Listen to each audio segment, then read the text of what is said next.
अस्सलाम वालेकुम दोस्तों, ताज़ा तरीन खबर आपको दे रहे हैं। तूफान दाखिल पूरे पाकिस्तान में हो चुका है और बहुत ज़्यादा ठंडी हवाएं होगी और दरख्तों को भी ख़तरा हो सकता है। बारिश भी होगी।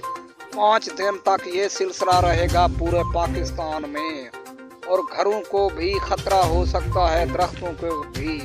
आसमानी बिजली भी गिर सकती है पूरे पाकिस्तान में। लाहौर, मुल्तान, खानोवाल, बहावलपुर और डेरा गाजी खान, साहिवाल, चनोट, अटक, डेरा इस्माइल खान और हैदराबाद, कराची, लड़काना, इस्लामाबाद और रावलपिंडी, आज़ाद कश्मीर, मर्री में भी खतरा हो सकता है। आप दोस्तों से गुजारिश है मेरे चैनल को सब्सक्राइब कर लो।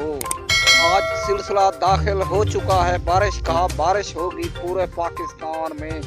ये सिलसिला 5 दिन तक रहेगा बारिश का और बारिश भी होगी और हवाएं भी होगी बहुत ज़्यादा। पूरे पाकिस्तान में सर्दी भी होगी और दरख्तों को भी नुकसान